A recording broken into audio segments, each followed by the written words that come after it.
Good evening and thank you for joining us for KREM 2 News at 11 tonight. I'm Mark Hanrahan. Detectives get a break in a high-profile case. After a week of chasing leads, the search for the man suspected in 2 attacks at Manito Park led Spokane police to Fairchild Air Force Base. KREM 2's Cody Proctor explains how this arrest was a group effort. Tonight, a Fairchild airman is accused of assaulting 2 women at Manito Park, right in the heart of the South Hill. Now, we have checked the court schedule for tomorrow, and as of right now, the 26-year-old isn't scheduled to appear in court just yet. We do know he has been booked into the Spokane County Jail around 2 o'clock this afternoon. So let's get you through some of the details of this case. Spokane police detectives from the Special Victims Unit arrested Devontae Hardin Thursday. Police detained him with help from the Office of Special Investigations at Fairchild Air Force Base. According to Spokane police, Hardin is an active duty military personnel at Fairchild.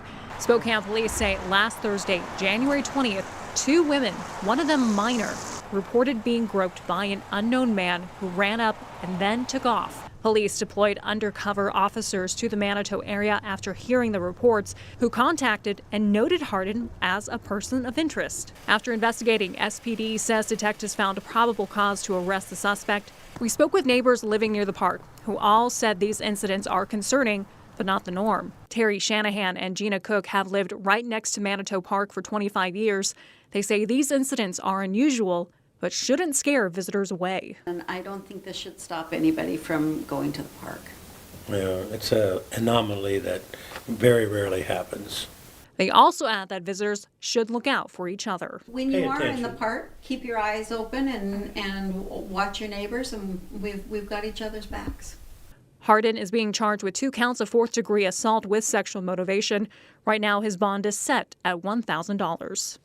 Now, this is still a developing story at this time. We'll continue to update you as we learn more, both on air and online. Reporting at Manito Park, Cody Proctor, KREM 2 News. New tonight, a House panel in Idaho has introduced legislation that would ban licensed therapists and counselors from offering so-called conversion therapy to minors. Conversion therapy is the practice of trying to change a person's sexual orientation or gender identity. The bill, however, would not affect clergy or parents as long as their actions are in their religious or family roles. Also new tonight, Eastern Washington University has announced 4 finalists in the running to be the next president. The Board of Trustees sorted through more than 60 applications. Those applicants include Eastern's current interim president, David May, along with WSU's College of Medicine's founding dean, John Tomkowiak. The other 2 applicants, UCLA's Vice Chancellor and Cal State University San Bernardino's Provost and Vice President for Academic Affairs. The candidates will visit campus in the first week of February.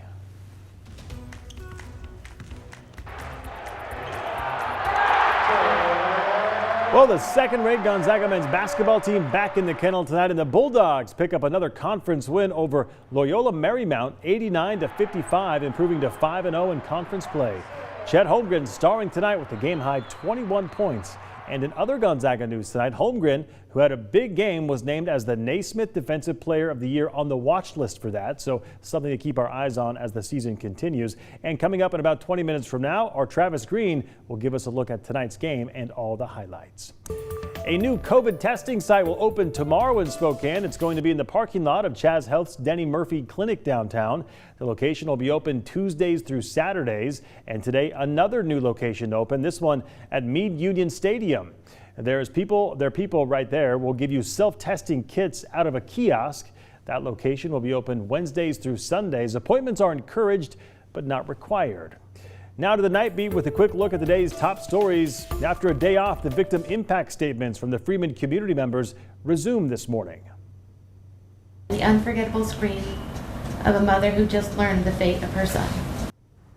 Survivors describe the terrifying moments they witnessed on the 2nd floor of the school. That's where Caleb Sharp opened fire that September day, killing one of his classmates and wounding 3 others. Later in our broadcast tonight, we'll share more about what those survivors remembered from 4 years ago. And 3 out of the 5 teens who escaped a juvenile detention center in Snoqualmie have been arrested now. 2 are still on the run. The 15-year-old who was convicted of murder is in custody. He was found in South King County earlier this morning. One of the detainees was arrested in Kent, and the others were arrested in Kirkland this afternoon. Police are still searching for 2 detainees and that blue Ford Edge they escaped in. So anyone with any information on their whereabouts is encouraged to call 911.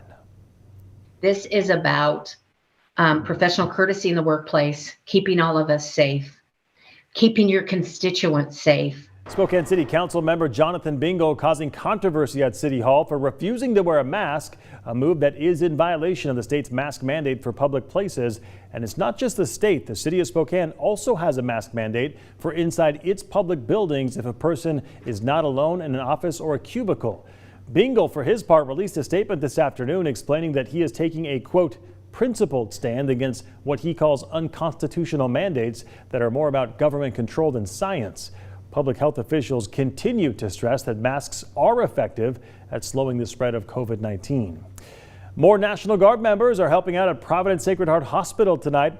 20 members of the Guard are now at the hospital, including one liaison. Initially, Providence had reported there were 10 Guard members. They are helping in the emergency department, assisting with caregiver COVID-19 testing, caregiver mask testing, and other duties. All right, that was your Night Beat. To learn more about any of those stories, just text us the word night to 509-448-2000 and we'll send them directly to your phone. And take a look at this video out of the Baltic Sea. More than a dozen Russian Navy warships performed drills focused on naval defense. This comes as tensions are heightened between Moscow and Ukraine. President Joe Biden has also said that if tensions get much worse, they could send extra troops to the region. Also, take a look at this. Jerusalem covered in white today after a winter storm covered the region. You can see the iconic Golden Dome dusted in snow. Snowfall around Jerusalem is uncommon and usually only happens once per winter. Let's talk weather here locally. Meteorologist Michelle Boss in tonight. Michelle, fantastic day today. Even got to see the sunshine for the first time in quite a while. Will we also see that sunshine tomorrow? I think we should see a little filtered sunshine tomorrow. The chances of seeing really dense and widespread fog are pretty low, though we are seeing some hints of some light fog out there right now. Here's a look at your day planner. Mostly cloudy skies overnight as clouds move back in, and then some patchy fog tomorrow morning. Temperatures in the 20s, so kind of a chilly start to the day. Partly sunny for the afternoon. High temperatures just above freezing. Here's a look at the current visibility. We're seeing somewhat reduced visibility in the Spokane area, but only down to 9 or 8 miles. Deer Park, it's a little bit foggier there. Visibility 1 mile, but 10-mile visibility pretty much everywhere else. We do have low clouds across central Washington. Those are kind of hold their spot tomorrow, so it's going to be kind of a dreary day in central Washington with those low clouds, but the rest of us, I think, should see some filtered sunshine. 22 degrees right now in Spokane and Coeur d'Alene, but look at Deer Park with clear skies. They've dropped down to 14, so very chilly there. Here's a look at the next 12 hours. We do expect some clouds to move through the area, but again, shouldn't see the dense fog that we've had like earlier this week for tomorrow and Saturday, and snow moving back into the area by Sunday afternoon. Sounds good, Michelle. Thank you very much. Take a look at this video out of Anaheim, California today. Deputies from the LA County Sheriff's Office chased the driver of that white car right there. Deputies responded after receiving a reckless driving call. Ultimately, the suspect drove into a parking lot and deputies ended up surrounding the vehicle. No one was hurt in that incident. And a driver was trapped in his wrecked burning car when he was pulled to safety by a couple of Phoenix police officers. Look at that video. This is body camera footage. Officers grabbed a fire extinguisher to put out the flames while another officer reached in to grab the driver out of the car. The driver does have life-threatening injuries and is now being treated at a local hospital there. Police in Washington and Idaho still looking for an armed and dangerous suspect. So take a look at your screen. This is 30-year-old Jesse Spitzer.